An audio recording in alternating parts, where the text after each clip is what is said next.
G'day and welcome to another big edition of the Ballarat Football Netball League Senior Footy Show. Thanks to our friends at McDonald's. My name's Yeendy. I'm joined by Tara Murray from the Star Weekly. Well, we've got our grand finalists determined. We do, and two very different grand finalists, and probably two grand finalists not many would have predicted at the start of the season. Especially two teams that did not feature in 2017 final series, and it's great to see them both have an impact. We've got the informed side of the competition up against the minor premiers, which no one would have predicted. It's shaping up to be a mouth-watering clash. It is, and it's really good for this competition. Obviously, last year we saw two sides who won premierships recently, but we've seen sides come through who have had long finals droughts, had long premiership droughts, and come through and get those premierships. Obviously, Darley a couple of years ago, you had Bacchus Marsh as well. Now you've got East Point and Melton. Melton hasn't played in a grand final since 2005. I'm not sure exactly when East Point last played in one. They haven't played in one.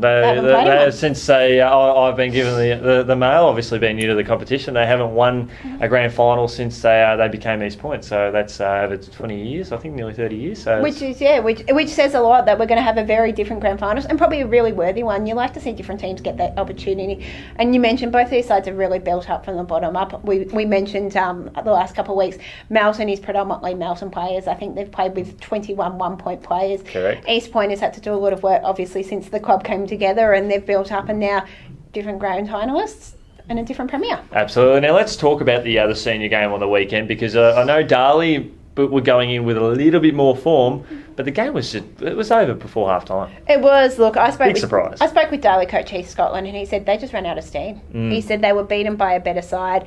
They just ran out of steam. He said they've had that many injuries throughout the year, and the players have continued to give, and at some point it's all just not going to come together, and it didn't come together. He said that East Point were just dominant. They controlled the ball. They controlled the contest. They didn't let Darley get back into the game, and were quite convincing winners in the end. And it's probably the return to form of East Point that we saw during the regular season. They needed that, didn't they? They needed that, obviously, losing to Melton the week before and only just getting over the line against North Ballarat City. They needed a performance like that, and it sort of showed us why they finished minor premiers, and will give them a lot of confidence heading back into that prelim. Would have been different story if they had have just got over the line against Darley, because that Melton's form had been so good. But the fact they've come in with a massive win, all the players have got their confidence up. As we'll talk about later in the week, it's going to shape up to be a great grand final. But for Darley, look, that's a missed opportunity for them, given that they've got the talent on the park, and injuries have played its toll, but there is a lot of talent in that team that can carry them forward. Look, it is, and speaking with Heath, he said obviously they're a little bit disappointed, but they had, I think, over 40 players play senior football this year. That's massive. They've had players miss big chunks of the season. You've got Dan Roy was ruled out early on. I think Matty Inglis didn't play many, if any, at all. We had Least Batiri. Dylan Reid missed a lot of matches. Brian Graham missed some. So you look at their key players in that side. Jake Edwards was another one that didn't play in the finals. So you've got all these guys who have missed, who you put them in, they're in the best 50 guys in the comp. Some of those are in the best 5, 6 in the comp. So you add them to the side, it's a big difference. And look, it does take its toll when you're asking these other guys to step in, week out. And going into the grand final, Heath said they had 5 or 6 guys who didn't train.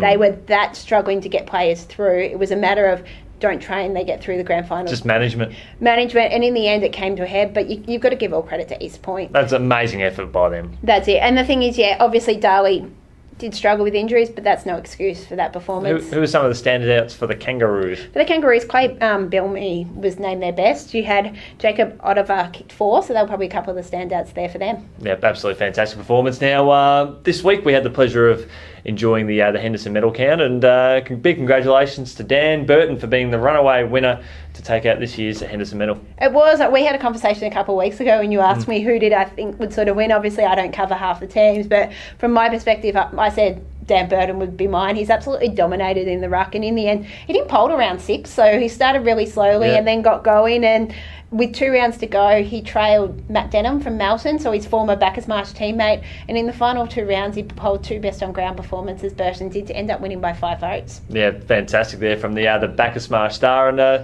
he and Matt Denham have a tremendous amount of respect for each other as well. Denham obviously crossing back, they were running together for a while anyway, weren't they? They were on the same team. They were both part of the 2016 Premiership side up there at Bacchus Marsh before Denham came back to his junior club. And you look at it, both of those guys had brilliant seasons. They're both named in the Team of the Year, and I don't think many people would argue with them both being up there. And Tony Lockyer finishing in 3rd place, just and as we've touched on throughout the year, it's been disappointing that the Ballarat region hasn't had a VFL club, but it has benefited our local clubs too, because Sebastopol has had the pleasure of having someone like Tony Lockyer to be an absolute standout, and he polled really well, and finishing in third, it just speaks volumes of how well he's regarded. It is, and obviously for those guys, it's to come to that local level, having played at a higher level, you'd expect them to dominate when they come back to these local clubs, and he's shown exactly that. You look at it, obviously you mentioned Dan Burton is someone who did play a bit of VFL, he did Correct. play TAC Cup before that as well, that those guys when they come back that they do step it up and they play that really good football that people like to see, and it brings joy to these clubs to get those guys into the local level. It certainly does. Well, the stage is set for the 2018